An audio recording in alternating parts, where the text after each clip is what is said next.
آپ نے رمضان ٹرانسمیشن بھی کی اور بگ باس بھی کیا, تو کیا آپ ایز این ایکٹر دونوں کو کر رہی تھی یا کہیں پہ آپ کی انر سیٹسفیکشن یا آپ کا اندر بھی وہی تھا جو سامنے آ رہا تھا؟ اچھا دیکھیں, ابھی لوگ مجھے ابھی دیکھ رہے ہیں, ہو سکتا ہے after few days I transit into something else. انسان کی ٹرانزیشن ہوتی ہے نا, you can't be the same جو آپ چل رہے ہوتے ہیں. ایک انسان ہے, اس کی روح بھی ہے, اس کا کانشیس بھی ہے, اس کا دل بھی ہے, اس کا دماغ بھی ہے, اس کی بہت ساری چیزیں ہیں. سو وین استغفار کیم ٹو می دیٹ رمضان شو, اس کے بعد بائی دا وے میں نے کیا بھی نہیں ہے, بیکاز لوگ بڑا ہمیں یہ دین سکھائے کہ میں نے کہا بھائی میں تو خود سیکھ رہی ہوں. Why? Because I would like to talk about کہ how I read قرآن پاک. I really would want to talk about because I think اگر یوتھ کو یہ تھوڑا بہت ہیلپ کرے گا تو مجھے بڑا اچھا لگے گا. But I'm not here to teach anybody. I'm not here to teach you deen. I'm not here to teach you دنیا. Please do what you feel like doing. But you can share your experience. ہاں, لیکن میں کیا کر رہی ہوں چیز میں اپنے لیے کر رہی ہوں. I'm just learning on my own. So when I did Big Boss and when this show came up to me, استغفار, انہوں نے مجھ سے کانسیپٹ شیئر کیا. اور میں آپ کو سچ بتاتی ہوں, کبھی کبھی ہوتا ہے نا کہ کوئی چیز ٹرننگ پوائنٹ بن جاتی ہے.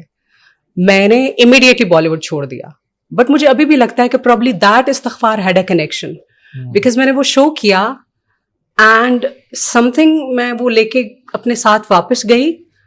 دیٹ سم تھنگ چینجڈ می. لوگ آج بھی اس کا مذاق اڑاتے ہیں, but that thing changed my entire life.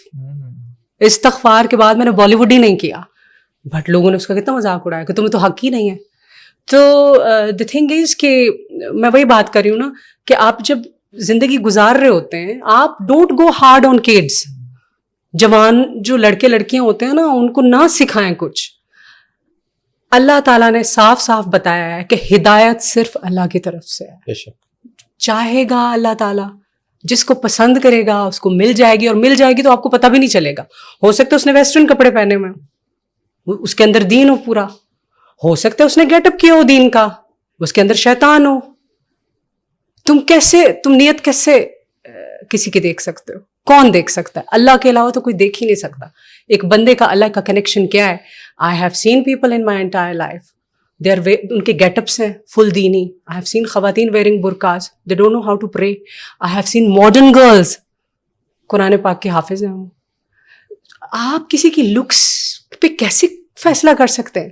ہو سکتا ہے کسی کی دنیا بیٹھے بیٹھے چینج ہو جائے اور اوپر سے پتہ ہی نہ چلے. So the thing is that doing استغفار was a turning point in my life. The reason وہ اتنا بڑا ٹرننگ پوائنٹ تھا کہ I am the pioneer, I am the first actor جس نے کیا تھا. آج سارے کر رہے ہیں, I didn't do it, because اس کے بعد میں نے خود پڑھنا شروع کر دیا.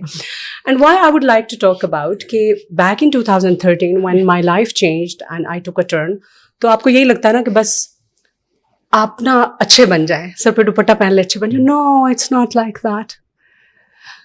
قرآن پاک ایک ایسا وسیع سمندر ہے جس میں جب آپ ڈائیو کر لیتے ہیں نا, oh my God, that takes you to, وہ آپ کی پوری کی پوری مطلب دنیا ہی پلٹ دیتا ہے. اور آپ you keep getting back to it, you keep getting back to it. تو یہ بہت سارے جو سال تھے اس میں نے ایک اور چیز بھی کی. when I بچپن میں اوبیسلی مدرسے میں when I was in my village تو ہم قرآن پاک پڑھنے جاتے تھے, بٹ ٹرانسلیشن نہیں پڑھی تھی. تو 2013 میں I was like okay, زندگی میں جہنم سے تو میں گزر ہی رہی ہوں, تو چلو میں پڑھتی ہوں کہ میرا دین مجھے کیا سمجھاتا ہے. سو میں نے ٹرانسلیشن پڑھی. ٹرانسلیشن جب پڑھی تو آپ کو پتہ ہے ڈیٹیل ٹرانسلیشن پڑھنی پڑتی ہے, کیونکہ اس میں بہت سارے ریفرنسز ہیں جو آپ کو ڈیٹیل ٹرانسلیشن میں سمجھ آتے ہیں. جب آپ ڈیٹیل ٹرانسلیشن میں جاتے ہیں تو اس میں ریفرنسز ہیں to the stories of different messengers in different times. So you must read that because you don't understand کہ یہ ریفرنس کہاں سے آیا ہے until you read those life stories of اللہ سبحانہ و تعالیٰ میسنجرس. میں نے ایک دفعہ ٹرانسلیشن پڑھی, قرآن پاک پڑھا, پھر میں نے قصص الانبیاء شروع کی. میں نے قصص الانبیاء شروع کی, پھر واپس تاریخ اسلام سے ریفرنسز ہیں, تاریخ اسلام پڑھی. پھر وہ اتنی انٹریگنگ چیزیں ہوتی ہیں کہ آپ ان کو بار بار پڑھتے ہیں. پھر یو وینٹ بیک ٹو قرآن پاک, اٹ اوپن نیو انسائٹس. میں نے کہا یہ بات تو پہلے نہیں پڑھی تھی, یہ نئی بات کہاں سے آئی ہے. پھر آئی وینٹ ٹو ٹرانسلیشن. پھر اب کیا ہو گیا ہے کہ ایک ایک line gives you goosebumps and you feel like you have to consult قرآن پاک. میں یہ کہنا چاہتی ہوں کہ آپ کا ریلیجن کوئی بھی ہے,